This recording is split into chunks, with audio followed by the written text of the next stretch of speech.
penyesalan biarkan tumbuh dan subur di hati Anda. Yang nggak boleh adalah putus asa, karena syarat orang bertobat harus ada penyesalan, dan orang tidak akan bisa menyesal kecuali menyadari kesalahan, dan orang tidak akan menyadari kesalahan kecuali merenung. Baru nanti hadir merenung, kemudian menyadari kesalahan, baru ada penyesalan. Yang tidak ada penyesalan nggak akan tobat.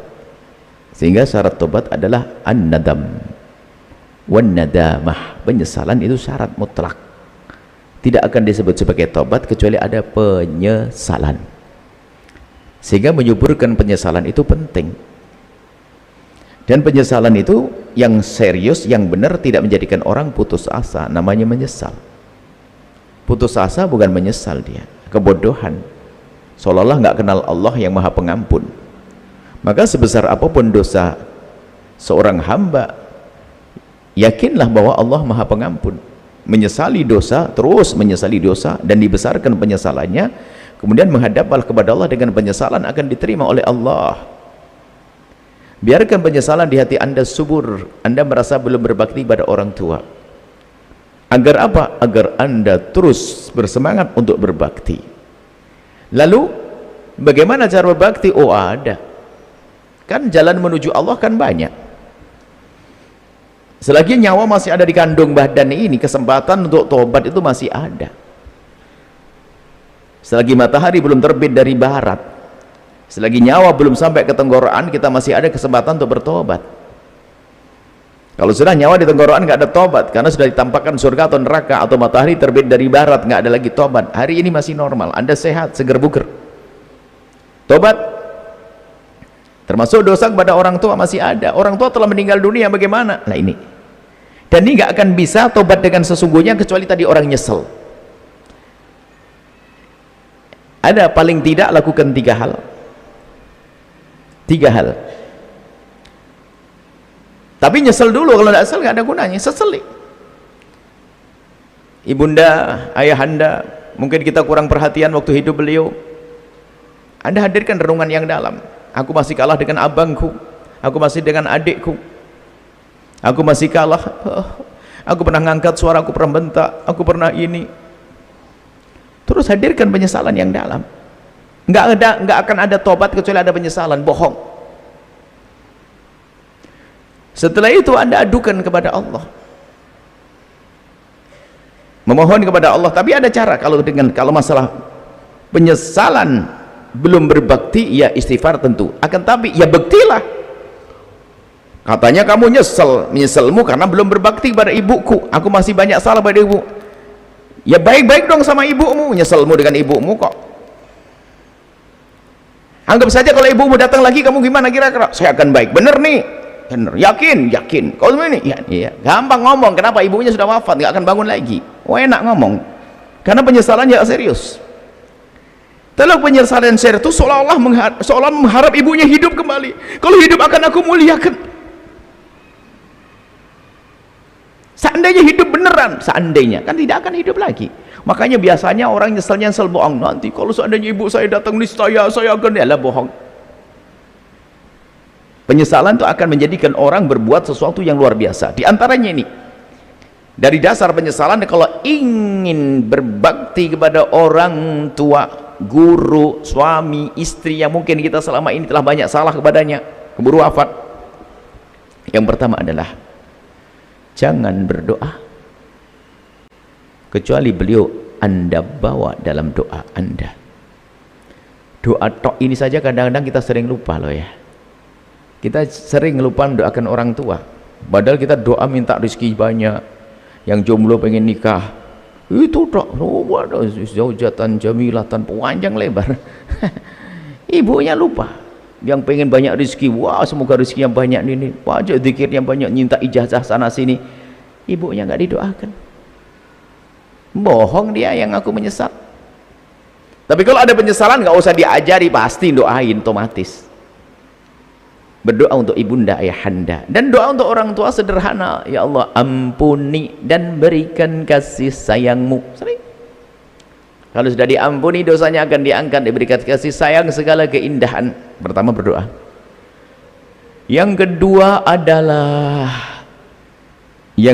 adalah jika Anda mendapatkan sesuatu, rizki atau apa, jangan lupa ibundamu, ayahandamu, transfer langsung ke beliau.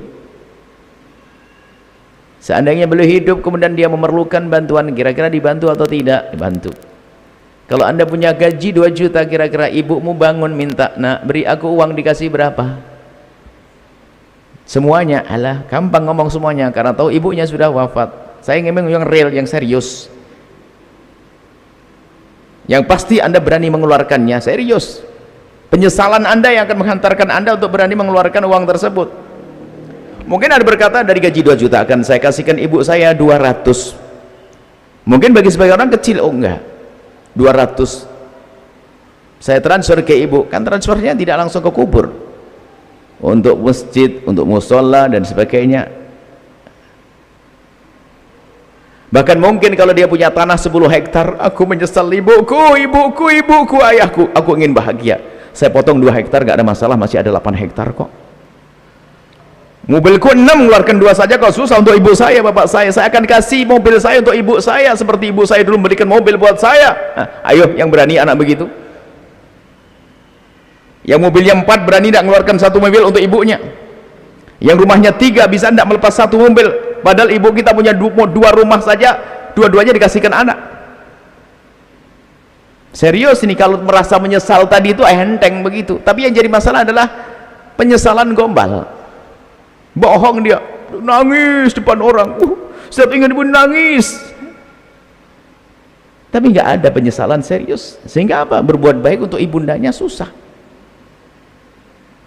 Tanyakan, ayo, di balik itu keberkahan. Apa yang Anda miliki saat ini? Gaji berapa? Coba potong untuk ibu Anda, ayah Anda yang telah wafat. Berani enggak? Dari 2 juta 200 kemahalan 100, oke, 50, oke, rutin. Ayo, pastikan biar ingat terus pada ibu. Ibuku, aku transfer ibuku 50.000 makan sebulan, tidak cukup kalau di dunia, tapi di akhirat insya Allah, masya Allah. Jadi amal yang baik. Yang kedua itu. Yang ketiga adalah baik-baiklah dengan orang yang dibaiki oleh ibu Anda. Hei penanya, tadi Anda mengatakan saudara saya nggak bantu, nggak peduli dan sebagainya. Bukan berarti setelah itu harus Anda musuhin, enggak. Kalau memang Anda berbakti pada orang tua setelah wafat, maka baik-baiklah dengan orang yang dibaiki oleh orang tua Anda. Misalnya orang tua Anda kalau lebaran bagi-bagi sembako ke tetangga, lanjutkan. Pernah membantu ibu yang di sana, lanjutkan. Lanjutkan semua yang sudah dilakukan oleh ibunda dan ayahanda. Termasuk orang yang sangat dibaiki oleh orang tua kita adalah anak-anak orang tua kita. Orang tua kita pasti baik sama anaknya, maka baik-baiklah dengan anak orang tua kita. Siapakah mereka? Saudara. Maka perebut waris adalah orang jahat, ahli neraka, berjalan di atas bumi. Kadang gayanya ahli tahajud, ahli Senin Kemis, sering haji dan umrah. Perebut waris, ahli neraka, berjalan di atas bumi. Perebut waris adalah melakukan 3 dosa gede sekaligus, 1 saja cukup masuk neraka, tapi ini diborong 3. Dosa apa? Dosa memutus tali persaudaraan, dosa ngambil harta saudara. Ketiga adalah dosa nyakiti orang tua, neraka perebut waris. Cuman biasanya modelnya paling khusyuk, zikir terus, tasbihnya nempel, double tasbih barangkali. Hati-hati. Makanya kalau Anda ingin berbakti pada orang tua, cukup baik-baiklah dengan saudaramu. Kalau ada yang nggak baik, Anda sabar. Kalau ada yang perlu bantuan, Anda bantu. Pastikan Anda baik pada mereka. Pandang mereka bahwasanya ada ayahmu di situ, ada ibumu di situ. Oh, ini berbakti. Akan tapi ternyata yang paling jahat dalam dunia waris ternyata yang paling alim. Kita menemukan dalam itu yang paling pintar ternyata yang paling jahat rebut waris. Ternyata yang paling solehah, paling sering hadir majelis taklim, dia paling rebut waris. Wah, serem banget. Setannya yang gede warisan itu. Hati-hati. Baik, makanya yang ingin berbakti pada orang telah meninggal dunia, baiklah dengan orang yang dibaiki oleh orang tuamu. Adik, saya bantu. Ingin sekolah, saya selesaikan. Memberi bukan mengambil. kurang lebih seperti itu ya. Nggak ada kata terlambat, masih ada nyawa di kandung badan kita, ada kesempatan. Semoga Allah mudahkan kita untuk berbakti pada ibunda ayahanda yang masih hidup, dan juga mudahkan kita berbakti pada ayahanda dan ibunda yang sudah wafat, dan semoga Allah menjadikan anak-anak kita kelak adalah anak yang bisa berbakti pada kita, sehingga kita dan orang tua, kita dan anak cucu di surga bersama baginda Nabi sallallahu alaihi wasallam. Wallahu a'lam bissawab. Setelah Anda menyaksikan video ini, jangan lupa berselawat kepada baginda Nabi Muhammad sallallahu alaihi wa alihi wa sahbihi wasallam.